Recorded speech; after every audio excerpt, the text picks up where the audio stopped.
When we talk about a human standing equal to a god, we think of Iron Man. But what if I told you there is someone in the Marvel universe who is a god trying to act human? Yeah, the guy who walks into danger like it's a music video. Star-Lord, Peter Quill. Peter was born on Earth, but when he was just 9 years old, his mother died from a deadly illness. He was alone, heartbroken, confused. He ran out of the hospital, and that's when everything changed. A massive spaceship appeared in the sky, and in seconds, Peter Quill was abducted. The one who took him? A space outlaw named Yondu. But here's the twist. Yondu didn't hurt him. He raised him, trained him, taught him how to survive, and turned him into one of the best thieves in the galaxy. Years later, Peter lands on an abandoned planet. Explosions everywhere, danger all around, but he's calm because he's here for one thing, a mysterious orb. He enters an ancient temple, grabs the orb, but before he can leave, armed soldiers storm in. Peter raises his hands for a second, then kick, gunshot, jet boots on. He blasts through a wall and escapes. Outside, hundreds of enemies. Does he panic? No. He throws a gravity device. They all get pulled into the air. He slides into his ship like a rock star. But just as he's about to escape, a heavy cannon locks onto him. Explosions everywhere. He barely makes it out alive. Then his phone rings. It's Yondu. Where's the orb? The buyer is waiting. But Peter has a new idea. He wants to keep it. So what does he do? He hangs up. Yondu is furious. He places a bounty on Peter's head. Alive. That's family love in space. Peter arrives at a trade planet to sell the orb. But when the buyer hears that it was stolen from Ronan, he backs away instantly. I'm only 500 years old, he says. I still want to get married. And he throws Peter out. That's when she appears, Gamora. Peter thinks she's flirting. Big mistake. She steals the orb, kicks him hard, and runs. Peter chases her. But suddenly, two new players enter, Rocket and Groot. They heard about the bounty. They want the money. They grab Peter, but Gamora fights back. Chaos explodes in the streets. Punches, blasters,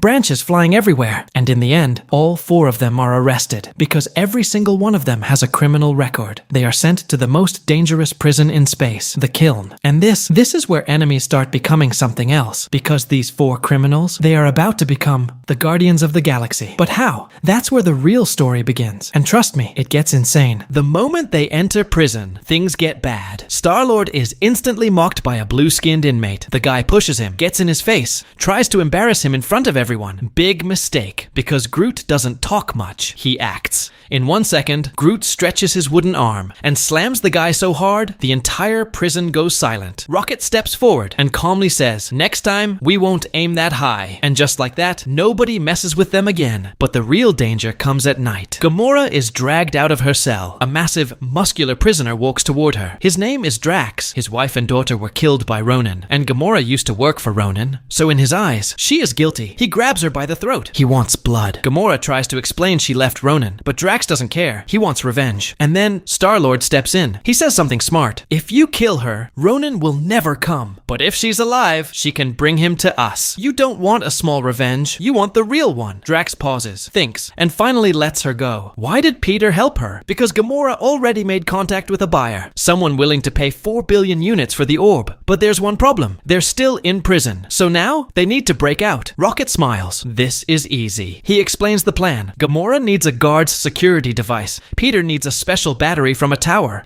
And the most important rule, the battery must be taken last, or the entire system will trigger. Of course, it doesn't go smoothly. As soon as they move, dozens of drones surround Groot. Gunfire everywhere. But Groot stands tall. One punch, another punch. Drones crash to the ground. Rocket hides behind him at first. Then Drax charges in. He throws one guard across the room, knocks out two more. He grabs a weapon and hands it to Rocket. Now Rocket goes wild, blasting drones out of the air. Metal pieces falling everywhere. Gamora fights her way through the guards. Fast, precise, deadly. She finally gets the security device. Meanwhile, Peter completes his part. They all regroup at the control tower. For a second, it looks like they've won. But then, guards arrive with rocket launchers. Explosions shake the tower. The glass starts cracking. It's over. Or is it? Rocket does something insane. He shuts down the prison's gravity system. Suddenly, everyone starts floating. Guards, prisoners, everything in the chaos. Rocket hacks into the drone engines, and the entire tower detaches. It becomes a flying escape pod. It crashes. It shakes. But somehow, they make it out alive. They escape in Peter's ship. Following Gamora's coordinates, they arrive at a strange place. It looks like a city, but it's not a planet. It's the severed head of an ancient celestial being. Mining companies turned it into a rich trade hub. And here, they meet the Collector. He slowly opens the orb. Inside is the Power Stone. Small, glowing, deadly. He explains,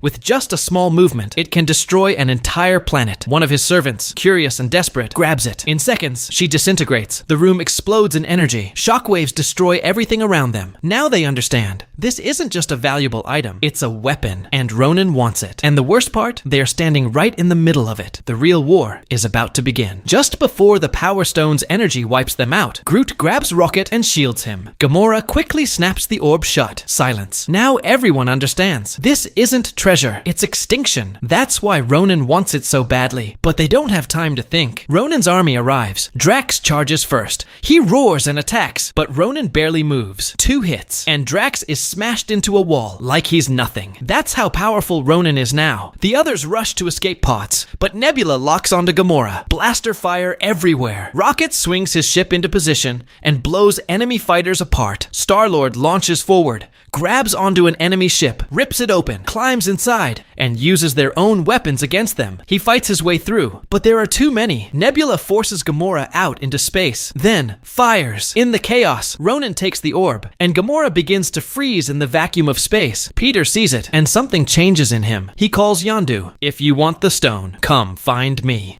Then he does something insane. He jumps out of his ship into open space. He reaches Gamora, takes off his mask, puts it on her, and starts suffocating. His vision fades. Everything goes dark. And then Yondu's ship arrives. They're pulled inside at the last second, alive. But the stone is gone. Yondu is furious. Peter betrayed him. To keep control in front of his crew, Yondu summons his arrow. It floats next to Peter's head. One whistle, and it's over. But Peter says something. "I can get it back." Yondu hesitates, because no matter what, that's still his boy. Meanwhile, Ronan now holds the Power Stone, and instead of giving it to Thanos, he keeps it. He slams it into his hammer. Now the hammer glows with cosmic power. One strike and an entire planet can die. Ronan doesn't just want revenge anymore. He wants domination. So, a decision is made. Yondu and the Guardians will fight together. Hundreds of Ravager ships drop from space. Yondu whistles, and his arrow moves like lightning. Through armor, through soldiers, through metal walls. One whistle, dozens fall. Again.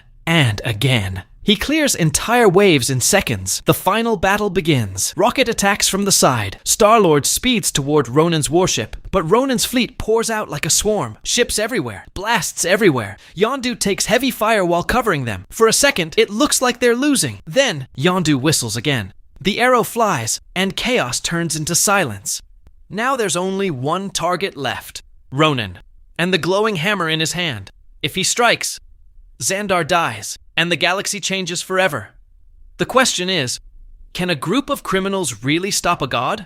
Or is this where their story ends? The final battle had begun. Star-Lord and his team finally break into Ronan's massive warship with help from the Nova Corps. Outside, hundreds of Nova ships connect together, forming a giant energy shield in space, trapping Ronan inside. For a moment, it looks like hope. But Ronan isn't done. He gives one brutal order. Activate self-destruct. In seconds, the sky turns into fire. Explosions everywhere. Ships crashing. People screaming. Xandar starts falling apart. Inside the ship, the team splits up. Gamora races to cut the power systems, but runs into Nebula. No words, just pure hatred.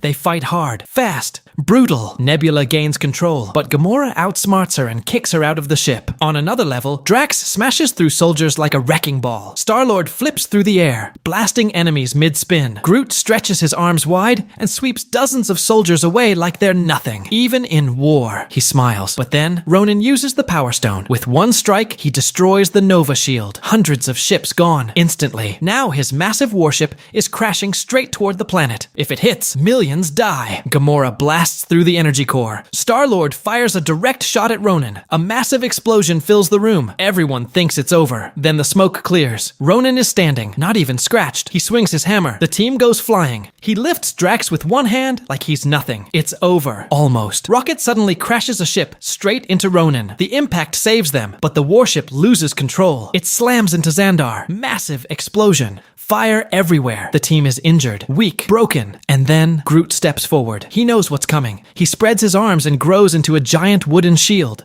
wrapping his friends inside. Rocket looks at him, shaking. "Why are you doing this?" Groot softly replies, "We are Groot." The ship hits the ground. A devastating devastating blast. Half the city destroyed. When the smoke clears, the team is alive because Groot sacrificed himself. Rocket breaks down, but Ronan survives. He rises again, Power Stone glowing. He's seconds away from destroying the planet. Then, Star-Lord steps forward and starts dancing. Yes, dancing. Ronan is confused. What are you doing? In that split second, Drax destroys the hammer. The Power Stone drops. Star-Lord grabs it. Instantly, cosmic energy floods his body. His veins light up. He's dying. But then, Gamora grabs his hand. Drax joins. Rocket joins. They share the power. Together. One team. One moment. One chance. Star-Lord channels the energy and disintegrates Ronan. Just like that. Gamora seals the Power Stone. The planet is saved. Star-Lord hands the stone over to the Nova Corps. They're no longer thieves, no longer outlaws. They are the Guardians of the Galaxy. And from a tiny branch Groot left behind, a small new Groot begins to grow. Smaller, cute, alive. 5 broken people who chose to stand together and saved the entire galaxy.